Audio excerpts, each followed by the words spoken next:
Hey, welcome back to my tutorial 101 series for VisualNeo for Windows. I'm continuing on from my last video, and we're working on kind of the basics of databases. My first video was just with the free plugin, which is an amazing plugin or add-on for VisualNeo for Windows, which you can get from visualneo.com. And this time I'm going to be working with a Visual or NeoDB Pro. That's what it's called, NeoDB Pro.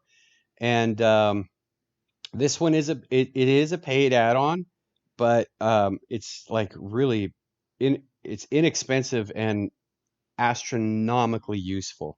You can really if you need it done with a database, this can do it. So what I'm going to do in this video is really simple. I'm going to establish a connection and create a table and show you the different methods of how to create a table, some of the best practices, and let's just get right down to it. Okay, so when my application loads, the very first thing I wanted to do is connect to my database. So I'm going to double click on the page, and under Actions, under Page Enter, I'm going to insert an action, and here's NeoDB Pro. The first thing I wanted to do is open a database. So the first thing you'll see is the database ID. All this is it's a name or an alias that your entire application is going to refer to this database using this name. So we'll just put in my database. Okay. And so anytime I need to refer to this database, that's going to be the name I'm going to be using, because you can refer to multiple databases in a single application. This is a file to obviously a local database like an MS Access, Microsoft Access database, or any other kind. But right now we're gonna concentrate on a connection string. This is MySQL Wizard, I believe, works well. I never use it because I don't really work with MySQL. So I'm going to use the advanced wizard. This will take you through a little bit of a thing. This is some information you're going to need to have or know or be able to get from your database host or your administrator, depending on the situation that you're in. My host, I'm going to be using the OLEDB provider for SQL Server. And when I hit next, this is where I'm going to have to put in all my information. You're going to need an external link or an external address. Most of the time, you're also going to have, if they give you that, they're going to give you a port number. Depends on if it's like a shared database, a hosting scenario. This can get tricky, but you know, it might take you even a day or two with email times back and forth to your provider, but it's worth it to get this information. Once you've got it, you've got it. So for me, my string looks something like this. This is, you know, the address, and if you have a port number, you'll have to put in a comma at the end of the address and put your port number in there. Most of the time, though, your database host will give you a string that looks like this to the external connection. I've never used Windows NT integrated security. I always have to put in the username and password for your database. And I'm going to choose allow saving password. That just means I'm not going to have to enter it in every time my application is trying to connect or reconnect to this database. At this point, it's asking you to select the database on the server, because your server that this points to could have multiple databases. If you click this, this is actually going to, you'll see a button down here that says test connection. This is actually going to serve the same purpose, because what it's going to do is it's going to go to this address and find all the databases available to you under these credentials. So if I click this, you'll see it hang for just a second. There we go. So using these credentials, these are the databases I have access to. I'm going to choose tutorial. I could test connection, but I know it's going to work. Okay, so there we go. That is done. When I run this program now, you'll see there's a variable, a variable called status, and it now says connected. So I know that I'm connected to that particular database. Okay, so let's start by creating a table. That's all going to be done. There's really two ways to do this, and I'm going to it's almost identical as the first. As a matter of fact, it is identical to the first part of this two-part video.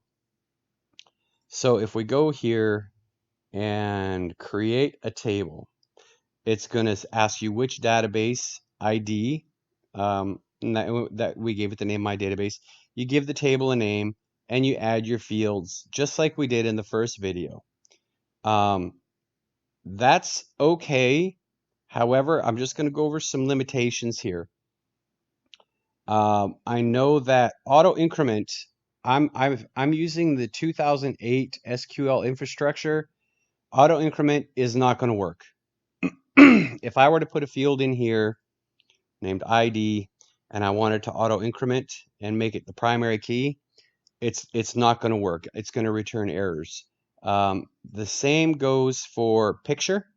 As is, if I were to make a field called pic and I wanted it to store a picture, it won't work as is. And I'll just quickly show you why, or not why, but what's happening. So if I want to create a table and it's just a table of pictures, picture is not going to be accepted as a data type. Image, I would have to change that to image. Depending on the database infrastructure you're using, you might have to put blob. So that brings me to another point. Another thing I wanted to point out is W3 Schools is it's invaluable. This resource is going to save your life time and time again. So here you can see this is an SQL command that is going to create a table, the name of the table, and then column or field, whatever you want to call it, one, the name of it, like so this could be like first name and the data type, last name, data type. It gives you some examples. Here's an example of SQL command creating a table, and it puts all the stuff in there just like you would have done here. You know, putting in different things and affecting its size, all that sort of stuff is also done in an SQL command. So create table is going to give you a lot of, like this gives you an example. If you do this in an SQL command, this is what you're going to end up with. This is the table view or grid view, if you will, of the table you just made. Down here, data types. This has saved my bacon. I can't even tell you how many times. It's quite large, but it gives you a complete list of data types and a brief explanation.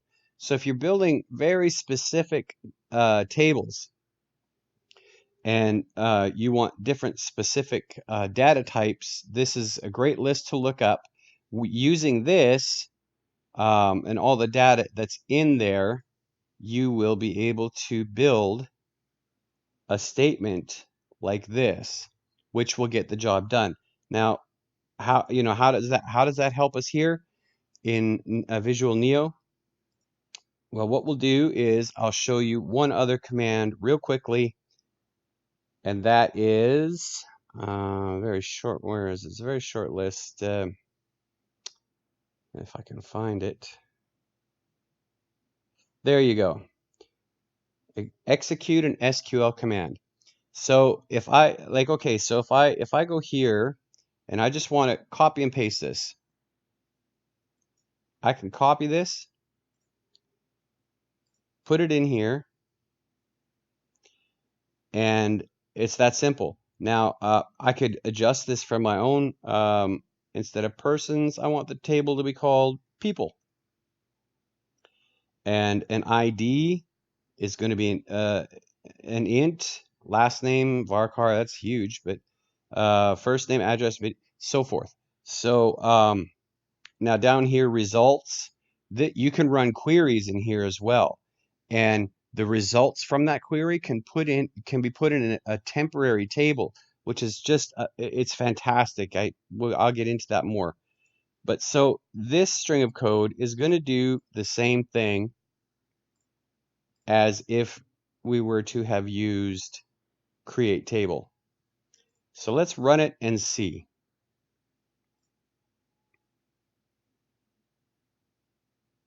Make sure we don't get any errors. There we go.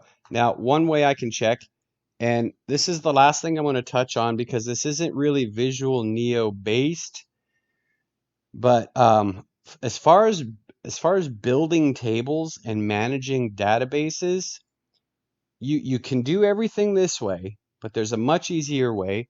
I use Microsoft's SQL Server Management Studio, and you can see here is a list of all the tables that I had. We just used an SQL command to create a new one. So let me refresh this. And people, there it is. It showed up. I would highly suggest, though, if you're going to build a table, I would build all my tables in SQL Server Management because it's going to help. How should I say? You'll get a lot less errors in the end. This is going to keep things, especially if you have to use keys, auto increment.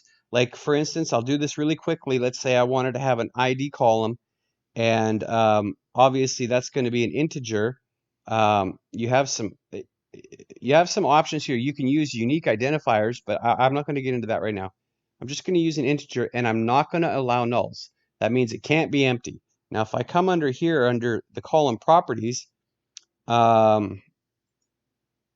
computed identity. Okay, so under identity specification, is it an identity? Yes, it is. This is going to identify. And so here it's going to increment in, you could do this by 2s, by 10s, whatever you want. And the initial starting position is going to be 1. So this can be very, very important when you really get into creating tables that have to communicate with each other. And I'm going to get into a lot more detail, but I thought I would just make this video on trying to help you connect to a database that is hosted. I'm going to be doing an entire series on just database, so stay tuned for that. I hope this was helpful. If you guys have any questions, put them in the comments and I will get to them. Okay? And as always, have fun programming.